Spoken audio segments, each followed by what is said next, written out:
He had seen it happen 100 times in 100 dusty towns. A quiet cruelty, delivered with the bland efficiency of a transaction. Cole watched from the shade of the livery stable, his black horse, Night, shifting patiently beneath him. The woman stood at the counter of Gable's General Mercantile, her back ramrod straight. She wore a grey prairie dress, washed so many times it had surrendered its color to the relentless sun, the fabric thin and patched at the elbows. Her hands, clasped before her, were steady, but he could see the tension in the line of her shoulders. She was Chinese, and in this town, that was a currency that bought you only suspicion. Mr. Gable, a man whose smile never reached his eyes, was shaking his head slowly. "I'm sorry, Mrs. Wei," he said, his voice carrying on the still summer air a performance of regret for the other customers. "The ledger is the ledger. No more credit until your husband's account is settled." The woman, Mai Lin, did not argue. She simply gave a small, sharp nod, a gesture of acceptance that was more damning than any protest. She had a few coins in her palm, a pathetic little constellation of copper and nickel. She pushed them forward. "For rice, then. Just a small bag for the children." Gable made a show of counting them, his thick fingers scooping them up. He sighed, a theatrical puff of air. "This won't cover a full bag. Not even a half." Rules are rules. He pushed the coins back toward her, a dismissal. He turned to the next customer, a rancher's wife with a full basket, and the smile finally touched his eyes. "Now, Mrs. Albright, what can we get for you today?" Mai Lin stood there for a moment, invisible. Then she gathered her dignity, wrapped it around herself like a shawl, and turned. She walked out of the store, her head held high, but Cole saw the slight tremor in her hands as she retied the strings of her empty cloth sack. She did not look at anyone. She walked as if she expected the dust itself to reject her. Cole waited until she was a dozen paces down the street, her small figure stark against the glare of the afternoon. He nudged Night with his heels, the horse moving into a slow, deliberate walk that matched her pace. He drew alongside her, keeping a respectful distance. She flinched when his shadow fell over her, her eyes darting to the holstered gun on his hip before moving to his face. She braced herself for another kind of cruelty. He tipped his hat. His voice was low, rough from disuse, but clear. "Ride with me," he said. It was not a question. "I'll fill your table tonight." Her eyes, dark and weary, narrowed. She saw a tall man, weathered by the sun and the trail. He was not handsome in the way of town folk, but his face was carved with a kind of stark honesty. Still, she had learned that offers from strange men were never free. "I have no money to pay you," she said, her voice quiet but firm. "I'm not asking for money," he replied, his gaze steady. "A man gets tired of his own cooking. You cook, I'll hunt. We'll call it an even trade." She studied him, searching for the lie, the hook hidden in the bait. She found nothing but a quiet intensity in his gaze. He was waiting for her answer, patient as a mountain. The image of her children's faces, their quiet hope for supper, rose in her mind. It was a weight that bent her pride. Finally, she gave that same small, sharp nod she had given the storekeeper. It was not surrender. It was a choice. "All right," she whispered. He dismounted in one fluid motion, a man who was more at home in the saddle than on his own 2 feet. He offered her a hand up onto Night's broad back, and for the first time, she accepted help. Her hand was small and calloused in his, and then it was gone. He swung up behind her, taking the reins, and they rode out of town, leaving the dust and the quiet cruelties behind. The ride was silent. Mai Lin sat stiffly, her hands gripping the front of the saddle, careful not to lean back against him. Cole kept a deliberate space between them, his presence a steady weight but not an intrusion. He could feel the rigid set of her spine, a wall she had built around herself brick by silent brick. They left the main track, following a smaller trail that wound through sunbaked scrub and rock. The land was harsh, but he saw the small signs of life she probably knew intimately, the hardy desert herbs, the tracks of a jackrabbit, the distant shimmer of a hidden spring. Her home was not a house so much as a stubborn suggestion of one. It was a small, sod-roofed cabin pressed against the side of a low butte, as if seeking shelter from the wind and the world. It was small, weathered, and poor, yet there was a fierce tidiness to it. A small patch of garden, meticulously weeded, showed rows of struggling corn and beans. A line of patched clothing, bleached white by the sun, fluttered from a rope. It was a place of immense effort, a testament to a will that refused to be broken. As they approached, the cabin door opened. A boy of about 10 stood there, holding a younger girl behind him. The boy's face was a miniature mask of his mother's composure, his eyes dark and watchful. He held a sharpened stick like a spear. The girl, no older than 5, peered around his leg, her expression one of wide, unabashed curiosity. Mylin slid from the horse before Cole could dismount to help her. She spoke to her children in a language he did not understand, her voice a soft, flowing current. The tension in her shoulders eased as she looked at them. The boy, did not lower his stick. His gaze was fixed on Cole, on the gun, on the stranger's face. "This is Mylin said, turning back to Cole. "And this is Leanne." Cole dismounted slowly, letting Knight's reins trail on the ground. The horse stood, placid and immense. He did not smile at the children, he knew it would be a lie they would see right through. He simply met the boy's gaze and gave a slow nod, a gesture of respect from one man to another. "And," he said, his voice acknowledging the boy's role as protector. He looked at the girl. "Leanne." Leanne shyly waved a tiny hand. And did not move. "I'll be back before sundown," Cole said to Mylin. He turned without another word, swinging back onto Knight and riding toward the low hills that shimmered in the heat. Mylin watched him go, a conflicted swirl of fear and a fragile, unfamiliar flicker of hope in her chest. She led her children inside. The cabin was a single room, scoured clean. A small table with 2 stools, 2 sleeping pallets on the floor. The shelves on the wall were almost bare. A small sack of flour, a tin of tea, a few withered potatoes. And looked at his mother, his expression full of questions he knew better than to ask. "Who is he, Mama?" "He is a man who offered a trade," she said, her voice carefully neutral. She began to prepare, taking out her sharpest knife, stoking the small fire in the hearth. She worked with an economy of motion, wasting nothing, her hands moving with a familiar grace. She was preparing for a meal she could not yet see, trusting a promise from a man she did not know. It was a greater gamble than any she had ever taken at Gable's store. The silence in the small cabin was thick with waiting. True to his word, the long shadows of dusk were just beginning to stretch across the land when Cole returned. He didn't ride up to the cabin door. He stopped 100 yards away, dismounted, and walked the rest of the way, leading Knight. It was a gesture of respect, an acknowledgement that this was their space, not his. He carried 2 fat rabbits, cleaned and skinned, hanging from a leather thong. In his other hand, he held his hat, filled with a cluster of wild onions and some broad-leafed greens he'd found near the spring. He stopped at the edge of the cleared yard and waited. Mylin came to the door, wiping her hands on her apron. She saw the offering and her expression remained unreadable, but a deep, hidden part of her unclenched.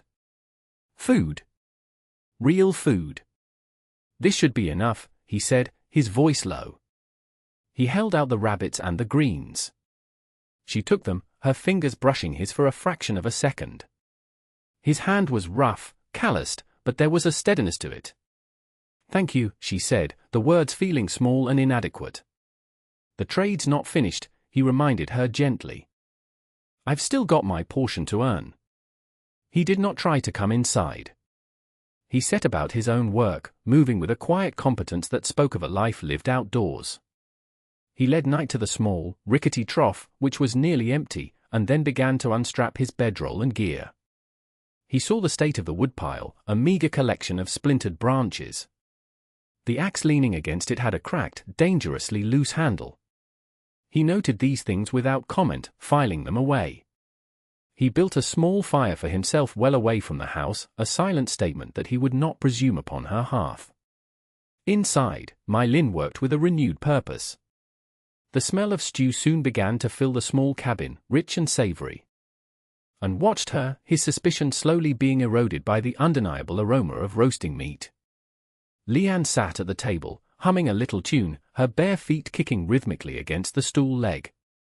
When the stew was ready, rich with onions and tender rabbit, My Lin filled 3 bowls. Then she paused. She looked out the open door at the solitary figure by the fire, a silhouette against the deepening twilight. She took down a 4th bowl, the one that had belonged to her husband, the one she kept clean on the shelf but never used. She filled it to the brim with the best pieces of meat. She handed it to An. "Take this to him," she said. And looked from the bowl to his mother. This was a significant act, and he knew it. He took the bowl carefully, his small hands wrapping around its warmth. He walked out of the cabin, his steps hesitant at first, then more certain. He approached Cole's fire and held out the offering. Cole looked up, his face illuminated by the flickering flames. He saw the boy, the steaming bowl, and the unspoken message. He took it with a quiet, "Thank you," and gave a curt nod and retreated to the safety of the cabin, but he glanced back once over his shoulder. The stranger was eating, his head bowed slightly over the bowl, as if in prayer. It was one small thing. The first of many. The next morning, Cole was gone before the sun had fully risen. My Lin woke to find 2 full buckets of water beside the door, drawn from the spring half a mile away.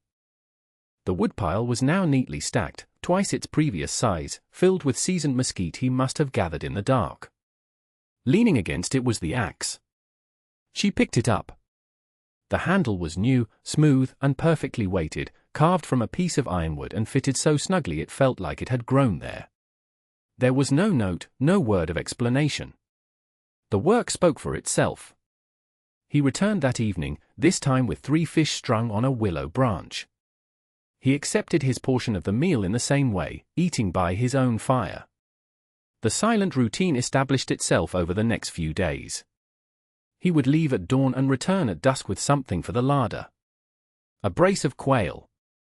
A sack of wild potatoes he dug from a dry riverbed. He never asked for more than his share of the meal. He never overstepped the invisible boundary he had drawn around their home. The children were the first to cross it.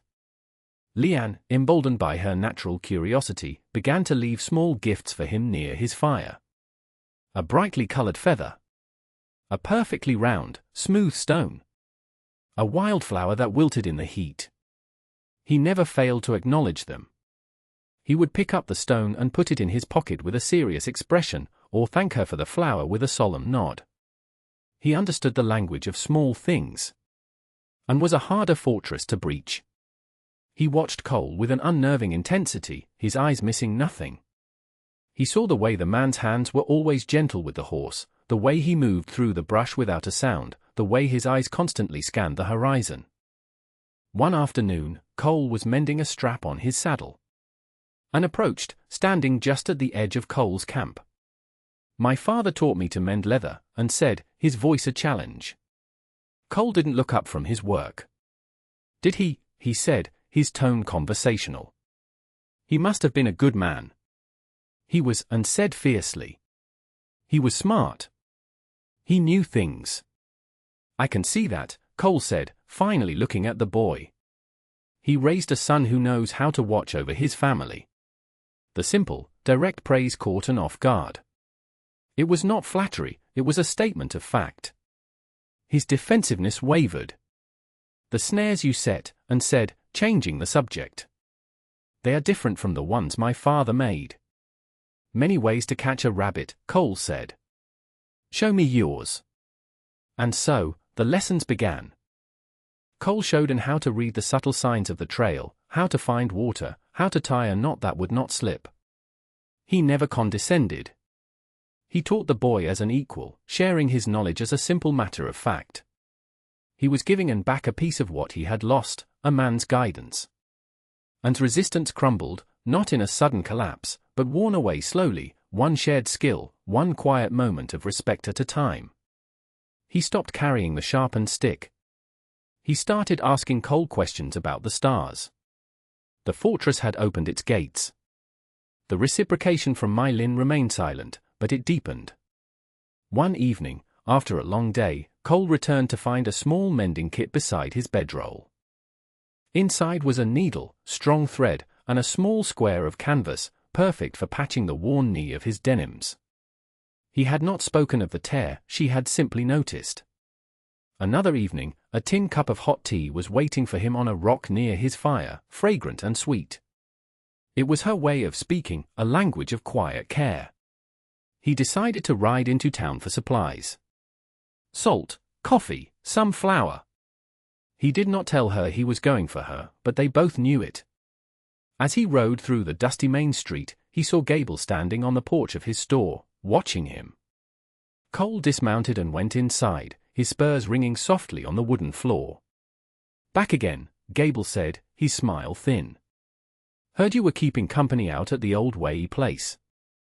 "I'm buying supplies," Cole said, ignoring the bait.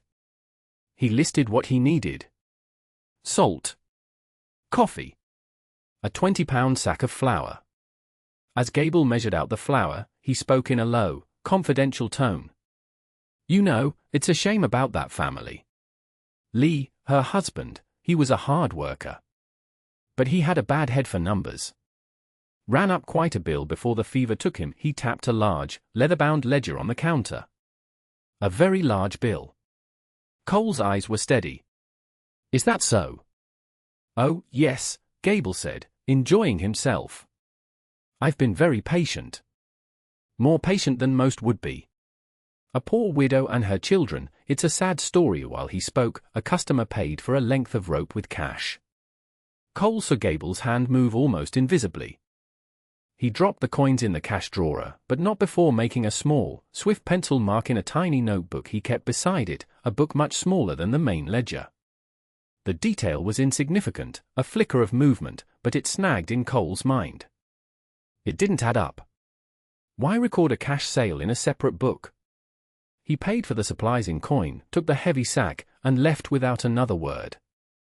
The storekeeper's false concern felt more dangerous than an open threat. As he rode out of town, Cole knew that the arrangement was no longer just about filling a table. There was something else here. A debt that felt like a trap, and a storekeeper who held the key. He filed the image of the second book away, a piece of a puzzle he was just beginning to see. The summer heat, which had been a constant, oppressive blanket, began to curdle. The sky turned a bruised, greenish-yellow, and the air grew thick and heavy, charged with a silent, waiting energy. Cole, watching the horizon from the small rise behind the cabin, felt the change in his bones. He had seen skies like this before. They were liars. They promised rain and delivered violence. "A storm is coming," he said to My Lin that evening, his voice flat with certainty. "A bad one." She looked at the sky, her brow furrowed with worry. Her small garden, her family's only defense against the coming winter, was just beginning to produce. A heavy rain could wash it all away, leaving them with nothing. For the next day, a strange quiet fell over the homestead. And Lian stayed close to the cabin, watching Cole as he worked. He wasn't preparing for rain, he was preparing for a flood. He spent hours hauling large rocks from the hillside, packing them along the low side of the creek bed that bordered their garden. He used the repaired axe to cut thick branches of greasewood, weaving them into a rough but sturdy barrier, packing the gaps with mud and stones. He worked with a relentless, focused energy, saying little. My Lin watched him from the doorway, her own work forgotten. She saw not just a man at labor, but a man fighting a battle with a ghost he could see long before it arrived. The storm broke just after dusk. It did not begin with a gentle patter but with a sudden, violent roar, as if the sky had cracked open. Rain came down not in drops but in solid, wind-driven sheets. The world beyond the cabin walls dissolved into a churning chaos of water and noise. The creek, normally a placid trickle, began to swell, its voice changing from a murmur to a hungry growl. My Lin lit an extra lantern, her face pale in the flickering light. Lian was crying softly, huddled against her mother, and stood by the single window, his face pressed to the glass, reporting on the rising water. "It's over the banks, Mama. It's in the corn. Just when it seemed the small cabin itself might be washed from its foundation, Cole appeared at the door, drenched and covered in mud, his face grim. "The barrier won't hold much longer," he shouted over the roar of the storm. "We need to reinforce it." There was no question of staying inside. This was a fight for their future, for every bean and every potato. Mylin grabbed a worn shawl and pulled on his father's old coat, and they followed Cole out into the maelstrom. The force of the wind and rain was staggering. The creek was a brown, churning torrent, tearing at the makeshift levee Cole had built. For the next hour, they fought the storm side by side. Cole worked with the strength of two men, heaving rocks into place while the water surged around his knees. Mylin and Ann worked just as fiercely, dragging branches, packing mud, their small forms pitted against the immense power of the flood. Even little Leanne, her fear forgotten in the face of the family's unified effort, carried small stones in her skirt to her mother. They were no longer a widow and two children with a stranger. They were a single unit, a small, stubborn island of defiance in the heart of the storm. They fought until they were exhausted, until their muscles screamed and they were coated in mud, but the line held. The water crested, lapped at the very edge of the garden, and then, slowly, began to recede. They stumbled back into the cabin, soaked and shivering, but victorious. The garden was saved. As Mylin stoked the fire, her hands trembling with cold and exhaustion, she looked at Cole. He was leaning against the wall, his eyes closed, the water dripping from his hair onto the floor. In that moment, she saw past the gunslinger, past the quiet stranger. She saw the man who had seen the danger they could not, and who had stood between them and ruin. Later, wrapped in dry blankets and sipping hot tea, the silence in the cabin was different. The storm still raged outside, but inside, a new kind of quiet had settled, one of comfort and shared survival. The walls of the cabin seemed to have expanded, making room for him. "Why?" Mylin asked softly, her voice barely a whisper. The question hung in the warm air between them. It was not about the storm. It was about everything. Why help them? Why stay? Cole opened his eyes. He looked at the fire for a long time before he answered. "I had a place like this once," he said, his voice low and raspy. "A wife. A boy, a little older than Ann. A girl, just about Leanne's size." He paused, the memories moving like shadows across his face. "We were on our way to Oregon. We built a small cabin for the winter. I thought I was prepared. I wasn't." He didn't need to say the words. Fever. A blizzard. A helplessness more profound than any flood. "I learned to watch the sky," he continued, his gaze distant. "I learned to see what's coming. I just learned it too late for them." The confession laid his own wound bare. His quiet competence, his habit of preparing for the worst, his refusal to ask for anything, it was all born from a single, catastrophic failure. He was not just a drifter, he was a man doing penance, trying to repay a debt to ghosts. Mylin looked at him, and for the first time, she saw not his strength, but his sorrow, a sorrow that mirrored her own. She reached out and refilled his cup of tea. It was a small thing, but it was everything. He was no longer a stranger. He was a man who understood loss. News of the gunslinger staying with the Chinese widow traveled through town on whispers and sideways glances. Mr. Gable heard them all.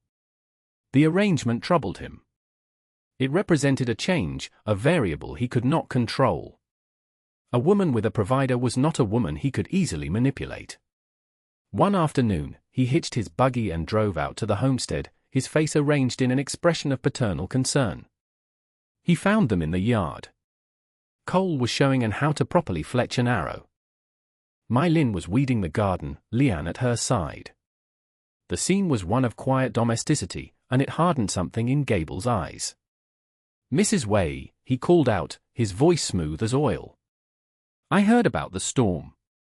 I came to see if you were all right." He held up a small sack of flour as if it were a holy offering. Mylin straightened up, her expression guarded. "We are fine, Mr. Gable. Thank you for your concern." Gable's eyes flickered to Cole, then back to Mylin. "It is a dangerous world for a woman alone," he said, letting the words hang in the air. "With all the trouble you have, especially with your husband's outstanding account." He pulled the large ledger from his buggy. "I was looking it over this morning. With the interest, I'm afraid the number has grown." He opened the book, showing her a page of spidery script and figures that made no sense to her. The final number was larger than before, an impossible sum. "That cannot be right," she said, her voice shaking slightly. "The numbers do not lie," Gable said, his tone still gentle. He looked directly at Cole now. "A man like this," he said, gesturing with his head, "a man with a gun, he brings trouble. People in town are talking. It would be a shame if the sheriff had to come out here, asking questions. A real shame if you were found to be harboring a vagrant." The threat was delivered with the pleasantness of a man discussing the weather. He was weaponizing the town's prejudice, using it as a shield for his own avarice. He was telling her to get rid of Cole, or he would bring the full weight of the law down on her. He left the sack of flour on the ground, a final, insulting gesture of his power, and drove away. Mylin stood frozen, the ledger's impossible number burned into her mind. The fragile piece of their home had been shattered. That night, she could not sleep. She looked at her sleeping children, at the quiet strength of the man sleeping by the cold ashes of his fire outside. Gable was right about one thing. He was a danger to them, because they were a danger to him. She could not let him be hurt because of her family. Before dawn, she rose and packed a small bundle, her mother's ivory comb, the few coins she had saved, a change of clothes for the children. An exit, kept ready. When Cole rose, she was waiting for him, the bundle at her feet. "You must go," she said, her voice devoid of emotion. "This is not your fight." Cole looked at her, at the exhaustion in her eyes, at the small, desperate bundle on the ground. He understood what it represented. He had lived with a packed bag for years. He thought of Gable's smug face, of the flicker of movement with the second, smaller book. He thought of the impossible number in the ledger. "He is cheating you," Cole said. It wasn't a question. "It does not matter," she insisted. "He is powerful. You cannot fight him. Please, Cole. Go. Before he brings trouble to you." He looked at her, at the fierce, protective love that made her willing to face ruin alone just to keep him safe. He looked at the cabin, at the garden they had saved together. "It is my fight now," he said quietly. He turned and walked toward town, his shoulders set with a grim resolve. He had a debt to uncover. Cole knew he couldn't face Gable with fists or threats. The man was insulated by his position, his veneer of respectability. The only weapon that could defeat him was the truth, and the truth was hidden in that small, secret ledger. He needed a plan, one that required precision, not force.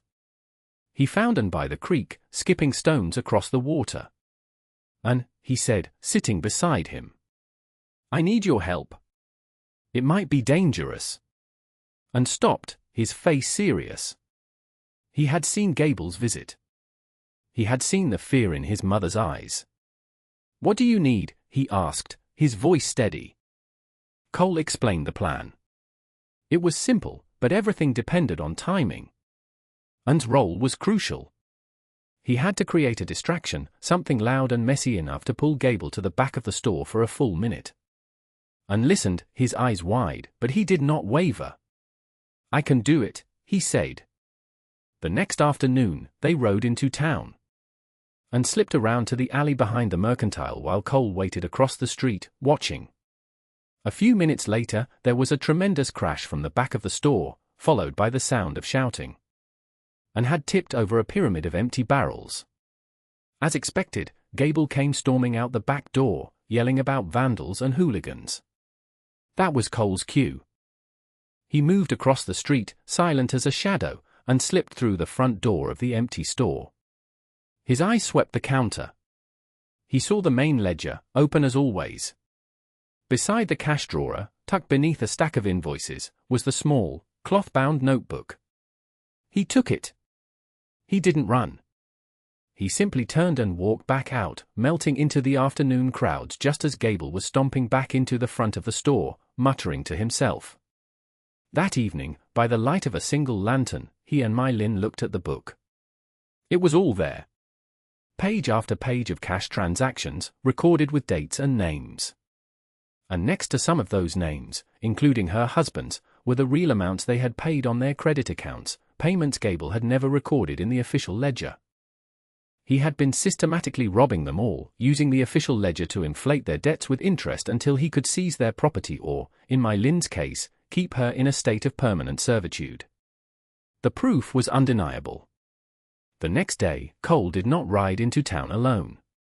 My Lin was beside him, and Lian riding on night behind them. They walked into the mercantile together. The store was busy. The sheriff was there, sipping a coffee. It was exactly what Cole had hoped for. He walked to the counter. Gable looked up, his smile faltering when he saw My Lin and the children. "What is this?" he demanded. Cole said nothing. He simply placed the small notebook on the counter next to the large, open ledger. "Sheriff," he said, his voice calm and clear. "I believe you'll find these two books tell different stories." He opened the small book to the pages with Li Wei's name. "Mr. Gable is a careful man," Cole said to the silent, watching crowd. "He keeps two sets of records. One for the debts, and one for the cash he pockets." He pointed to the entries, showing the payments that had been made but never credited. He turned the page. The Miller family. The Ortegas. They were his customers, too. They both lost their farms to him last year. A murmur went through the crowd. The sheriff put down his coffee and stepped forward, picking up the small book. He compared it to the main ledger. The color drained from Gable's face. He was a man made of bluster and lies, and without them, he collapsed. He sputtered, he denied, but the plain, quiet evidence on the counter damned him completely. He had been seen for what he was. My Lin had not said a word, but she had stood beside Cole the entire time, her presence a silent, powerful testimony. Her fear was gone, replaced by a quiet, unyielding strength. When it was over, when the sheriff was leading a deflated, stammering Gable away, they turned and walked out of the store into the sunlight, a family. The ride home was different. The silence was not heavy with worry or unspoken words, but light with relief, with a future that was suddenly their own. When they reached the cabin, the lamp she had lit that morning was still burning in the window, a small, welcoming star. Cole helped the children down, and his eyes met My Lin's over the saddle. He had never asked to stay. She had never asked him to. His bedroll was still outside, a symbol of his temporary place in their lives. Her own small bundle was still by the door, a reminder of her readiness to flee. She went inside. He watched as she walked to the bundle, knelt, and slowly, deliberately, began to unpack it. She put her mother's comb back on the small shelf. She put the coins away in a tin box. She was putting away her escape. She was choosing to stay. Then she turned to the small table. She set out for bowls. For sets of chopsticks. She looked at him then, and for the first time, a small, true smile touched her lips. She said his name, not as a label, but as an invitation. "Cole," she said. "Stay." It was the only word that mattered. He looked at the home they had fought for, at the woman who had met his quiet strength with her own, at the children who had become his own to watch over. He gave a single, slow nod. He was home. He walked inside, and she gestured to the table. She filled his bowl first, piling it high with the best portions, the largest share. He had arrived with nothing, and had been given everything. Thank you for watching.